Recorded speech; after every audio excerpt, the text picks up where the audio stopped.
Hi friends, அனைவருக்கும் வணக்கம். நான் உங்கள் எஸ்எஸ்ஆர் ராஜசேகர் பேசுகிறேன். இன்றைக்கி என்ன வீடியோனா, மொட்டை மாடியில் கூல் டைல்ஸை எப்படி நம்ம நல்ல முறையில் அமைக்கணுன்றது தான் நம்ம இந்த வீடியோவில் பார்க்க போகிறோம். வீடியோக்கு உள்ளே பார்க்குறதுக்கு முன்னாடி சேனலை சப்ஸ்கிரைப் பண்ணுங்கள். சப்ஸ்கிரைப் பண்ணிவிட்டு ஆல் ஐக்கன் பட்டனை வந்துங்க. எல்லோரும் வீடியோ மட்டும் பார்க்குறீங்க, ஆனால் சப்ஸ்கிரைப் பண்ண மாட்டீங்க. சப்ஸ்கிரைப் பண்ணிவிட்டு பாருங்கள். அப்படி தான் பில்டிங் சம்மந்தமான அனைத்து வீடியோவும் உங்களுக்கு நோட்டிஃபிகேஷனில் வரும். இதை பாருங்கள், நம்ம ஏற்கனவே நம்ம இந்த டைல் பண்ணுறதுக்கு முன்னாடி சிப்ஸு நம்ம எப்படி லெவல் வேணும், எந்த இடத்துக்கு வேணுன்ட்டு நம்ம இதை சிப்ஸை இழுத்துட்டோம். இது சிப்ஸை எப்படி இழுக்கிறதுன்ட்டு நம்ம டிஸ்கிரிப்ஷனில் நம்ம ஏற்கனவே ஒரு வீடியோ போட்டிருக்கோம், அதை பார்த்து நீங்கள் தெரிஞ்சிங்க. பாருங்கள், இப்போ அதில் டைலை லே பண்ணுறது. பாருங்கள், நம்ம எப்பயுமே டைல் லே பண்ணுறதுக்கு கலவை கணத்தை அதிகமாக கொடுக்கக்கூடாது. இது முக்கியமாக கவனிக்க வேண்டிய விஷயங்களே.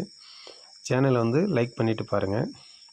அடுத்தது நம்ம இது போல் ஜல்லி பாருங்கள், நான் மண் கம்மியாக தேய்ச்சிங்க பாருங்கள். இப்போ டைலை நம்ம லே பண்ணுறதுக்கு முன்னாடி தண்ணியில் வச்சு ஊற வச்சுக்கணும். தண்ணியில் பாருங்கள், பாரலில் இது போல் ஒரு பாரல் எடுத்து டைலை ஃபுல்லாக பிரித்து தண்ணியில் இது போல் ஊற வச்சிடணும். இது உள்ள நீங்கள் பார்த்தீங்கன்னா டைல்ஸ் தண்ணியில் வைக்கக்குள்ளே அது தண்ணி ஃபுல்லாக ஊறி பபுள்ஸாக அது வரும். அது வருது பாருங்கள். அந்த பபுள்ஸாக கொஞ்ச நேரம் ஸ்டாப் ஆகிடும். ஸ்டாப் ஆனவுடனே அந்த டைலை எடுத்து ட்ரையில் வச்சிடணும். இதை வச்சு இது மேலே அடுக்கி வச்சிடணும். நம்ம போட போகிறது கஜாரா company tile, cool roof. Design ball ஷேப்பில் நல்ல ஒரு குவாலிட்டியான டைல் தான் இது. நம்ம பில்டிங்கில் ஃபுல்லாக இதை தான் நம்ம யூஸ் பண்ணுறோம். பாருங்கள் எப்படி லே பண்ணுறாங்கன்னு. ஃபஸ்ட்டு பாருங்கள், ஒரு 3 பேர் தான் நம்மளுக்கு தேவைப்படுது. ஒரு லேடிஸ் தேவைப்படுது. மொத்தம் 4 பேர் தேவைப்படுது. 2 பேர் ஃபஸ்ட்டு கலையை நம்ம மால் எடுத்துடணும். மால் கலவை எப்பயுமே டைல்ஸை பொறுத்த வரைக்கும் 1 இன்ச்சுக்கு மேலே ஏற்றக்கூடாது கலவை. ஏன்னா அதுக்கு மேலே நீங்கள் ஏற்றுறீங்கன்னா டைல் டவுன் ஆகிறதுக்கு வாய்ப்பு இருக்குது. டைல் உட்காந்துடும், சவுண்டு கேட்கும். அது லாஸ்ட்டில் ஃப்ராக்சர் ஆகும். கஜாரா கூல் ரூஃப் டைல் தான் நம்ம இப்போ யூஸ் பண்ணுறோம். டைல் நம்ம போடுறதுக்கு முன்னாடி பேராப்பட்ட வாலில் அடுக்கி வச்சுக்கணும். இங்கே பாருங்கள், இது போல் தான் லே பண்ணின்னு வரணும். இது போல் லே பண்ணின்னு வரக்குள்ள டைலை செக் பண்ணணும். தட்டிட்டு கொஞ்ச நாள் சென்று போயிட்டு செக் பண்ணணும். அதை செக் பண்ணுறாரு பாருங்கள் நம்ம மேசனு. இது அதேமாதிரி டைலை லே பண்ணுறது சுத்தியால் லே பண்ணக்கூடாது.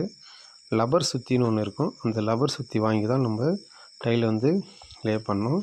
அப்போ தான் நம்ம கலவை கணக்கு கம்மியாக கொடுக்கல லப்பர் சுத்தியால் பச்சவங்கள டேமேஜ் ஆகாது. சில பேர் தட்டுறதுக்கு ஸ்மூத்தாக வேணுன்ட்டு கலவை கணத்தை அதிகமாக ஏற்றி இந்த சுத்தியால் தட்டுவாங்க, டைல் டேமேஜ் ஆகும். இதில் தான் நம்ம ஸ்லோப்பிங் கொடுத்துருக்கோம். ரெயின் வாட்டர் இப்படி போகிறதுன்ட்டு இவ்வளோ அழகாக கொடுத்துருக்கோம் பாருங்கள். ஒவ்வொரு டைலுக்கும் கேப் கொடுத்துருக்கோம். செக் பண்ணுறாங்க பாருங்கள். இது போல் நம்ம டைல் போட்டுட்டு செக் பண்ணணும். அந்த செக் பண்ணிவிட்டு அதுபோல் ஏதோ ஒரு ப்ராப்ளம் இருந்துச்சுன்னா நம்ம உடனே அதை அரெஸ்ட் பண்ணிடணும்.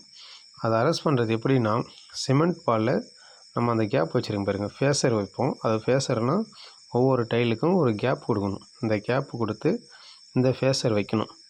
இந்த ஃபேஸர் வச்சு கேப் கொடுக்கணும். அப்போ தான் நம்ம அதை ஜாயிண்ட் ஃபில் பண்ணக்குள்ள கரெக்டான அந்த ஃபில்லிங்கில் நம்ம இந்த மாவு மேலே போகும். அதேமாரி எடுத்துடணும். அதை இப்படி ஃபேஸரை விட்டுடக்கூடாது. சில பேர் ஃபேஸரை அந்த ப்ளஸ் டைப்பில் இருக்கும், ப்ளஸ் டைப்பில் வச்சு அடிக்கிட்டு விட்டுருவாங்க. நம்ம அதை எப்படி இதை பாருங்கள், சிமெண்ட் பாலை ஊற்றி ஒரு டைல் எடுத்துக்கணுமா. இப்போ நம்ம பார்த்திங்கன்னா ஒரு 20 பாக்ஸ் போட்டிருக்கோம். அந்த 20 பாக்ஸில் ஒரு டைல் மட்டும் தான் நம்மளுக்கு டேமேஜ் இருக்குது. அப்போ இந்த டைலில் நம்ம உடனே அரெஸ்ட் பண்ணிட்டோம். இது எந்த பிரச்சனையும் இல்லை. இப்படின்னா நம்ம 1 இன்ச்சு கலவை கொடுக்கல. எப்படியா இருந்தாலும் ஒரு சவுண்டு வரும். அதை நம்ம உடனே அரெஸ்ட் பண்ணணும். எப்படி அதை அரெஸ்ட் பண்ணிக்கிறோம் பாருங்கள். அழகாக சிமெண்ட் பால் போட்டு அரெஸ்ட் பண்ணிட்டோம். இது சென்ட்ரு மால். இதுலேருந்து ஒரு லெஃப்ட் சைடில் ஒரு வாட்டம், ரைட் சைடில் ஸ்லோப்பிங். கலவை பாருங்கள், நான் எவ்வளோ கம்மியாக கொடுத்துருக்கேன் பாருங்கள். 1 இன்ச்சு கலவை தான் நான் கொடுத்துருக்கேன் பாருங்கள். ஃபுல்லுலே தெரியும். இந்த இடத்துல 0, இதில் நம்மளுக்கு ஒரு 1/2 இன்ச்சு தான் கலவை இருக்கும். அதுலேயே பார்த்திங்கன்னா அங்கே ஒரு இன்ச்சு அது போல் வந்துருக்கும். அது ஜல்லி போடக்குள்ளே கொஞ்சம் டவுன் ஆகும். அது நம்ம சிப்ஸு போட்டோடனே அந்த ஈரம் இருக்கக்குள்ள கொஞ்சம் டவுன் ஆகும். அதுக்கோசம் நம்ம திரும்பி ஒரு புல் வச்சு லெவல் எடுத்துடும். கலவை போனால் எப்பவுமே 1 இன்ச்சுக்கு மேலே பண்ணக்கூடாது. இங்கே பாருங்கள், இது எப்படி பண்ணுறாங்க பாருங்கள். நம்ம மால் இழுத்துட்டு சிமெண்ட் பால் ஊற்றிட்டு அதுக்கு ஒரு கோடு போட்டுட்டு திரும்பவும் சிமெண்ட் பால் அதை ஊற்றணும். அதை ஊற்றிட்டு அதுக்கு மேலே தான் டைல்ஸை லே பண்ணணும். சிமெண்ட் பால் போட்டு கிராச் பண்ணிவிட்டு ஸ்டைலை லே பண்ணக்கூடாது. இதுபோல் வீடியோ உங்களுக்கு பிடிச்சிருந்தால் சப்ஸ்கிரைப் பண்ணுங்கள், லைக் பண்ணுங்கள், ஷேர் பண்ணுங்கள்.